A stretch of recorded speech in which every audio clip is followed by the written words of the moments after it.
Otep à tous, bien-aimés frères et sœurs. Le Tchad a sollicité la Russie pour la formation des jeunes Tchadiens dans l'usage, la connaissance, la maîtrise du nucléaire civil. Le Tchad a demandé à la Russie de l'aider à développer le nucléaire civil.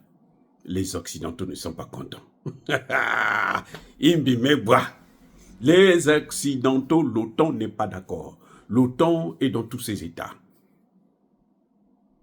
Les pays otaniens se disent, mais pourquoi ils veulent utiliser le nucléaire civil? Pourquoi ils veulent maîtriser cette connaissance? C'est pas normal que la Russie puisse apprendre aux Tchadiens comment utiliser le nucléaire civil. Les gars, comment vous m'expliquez ça?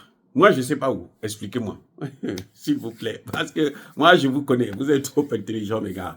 Vous qui me suivez, vous êtes merveilleux. Je vous adore. Vous êtes formidables.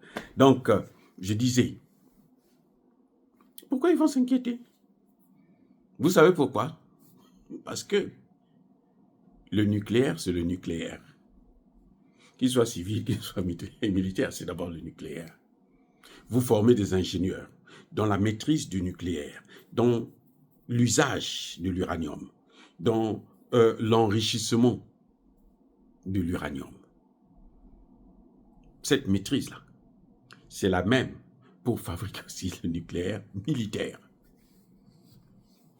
L'arme atomique, là, ne commence pas par l'atomique, ça commence par le civil. Il faut d'abord maîtriser le nucléaire. Il faut d'abord connaître très bien l'uranium. Et les Russes sont les meilleurs dans ça. Même les Américains utilisent jusqu'à présent, au moment où je vous parle, utilisent la connaissance nucléaire des Russes. Il y a des travaux que les Américains font, donnent à la Russie de faire pour eux, parce que les Russes maîtrisent mieux le domaine. Maintenant, les Russes ne vont pas le faire pour les Africains, pour les pays du Sahel, en particulier du Tchad, mais aussi de Burkina Faso, le Niger et le Mali. Il y aura une école. Les Russes veulent créer une école, ils veulent ouvrir une école, ou plutôt un département du nucléaire au Burkina Faso. Probablement au Tchad aussi. Parce que le Tchad se dit, moi j'ai besoin de l'énergie pour régler mes problèmes énergétiques, j'ai besoin du nucléaire civil. Mais les Occidentaux savent qu'à partir du moment où vous maîtrisez le nucléaire civil, il sera facile pour vous d'aller vers le nucléaire militaire. C'est ce qu'a fait l'Iran. L'Iran a commencé d'abord par le civil. Et comme l'Iran actuellement forme plus d'ingénieurs que tous ces pays occidentaux, notamment la France, eh bien, ces ingénieurs-là, c'est des spécialistes. Ils font la recherche. Et maintenant, ils sont capables eux-mêmes de développer le militaire.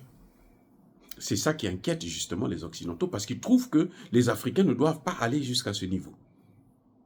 Les amis, Congo-Brazzaville, Gabon, Cameroun, Guinée équatoriale, en Afrique centrale. Vous voyez ce que fait le Tchadien? Centrafrique. C'est ça qu'il faut suivre. Parce que les guerres qui vont venir demain, là, si vous ne maîtrisez pas ça, là, ils vont vous écraser. Ils vont vous écraser sans pitié. Donc nous saluons Idriss Déby, Kaka Déby, bravo. Maréchal, vous faites un travail formidable. Ceux qui doutaient encore de vous là aujourd'hui, je pense que beaucoup vont commencer à vous présenter des excuses. Ça fait trembler l'Occident. Les Occidentaux tremblent parce qu'ils se disent que mais ces noirs-là, quand ils commencent à prendre la science-là, maîtriser cette science-là, nous on est foutus. Mais non, c'est pas qu'on est en train de maîtriser ça maintenant. Nos ancêtres maîtrisaient la science. Ce sont eux qui ont inventé la science. Nous avons inventé les mathématiques. Nous avons inventé la médecine. Nous avons inventé l'écriture. Je vous rappelle que les mathématiques sont nées là, en RDC. Souvenez-vous de l'os d'Ishongo.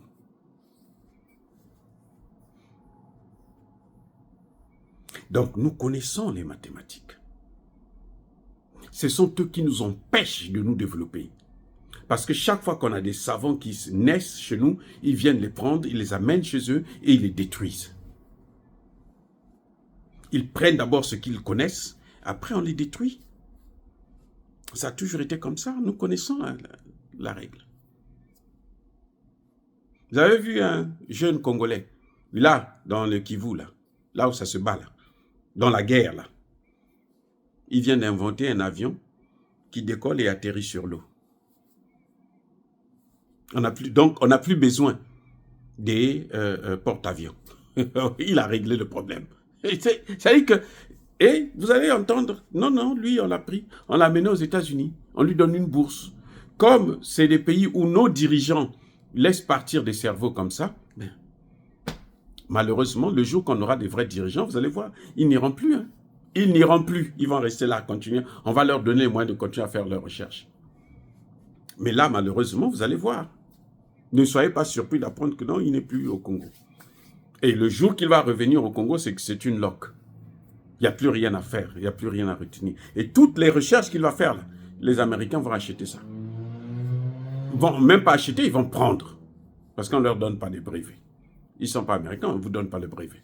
Vous êtes chez nous, dans nos laboratoires, on ne vous donne pas les brevets. Quand vous irez chez vous, on vous donnera les brevets là-bas. Mais quand vous repartez chez vous, vous n'existez plus. Vous n'êtes plus capable, vous êtes incapable. Vous êtes paralysé.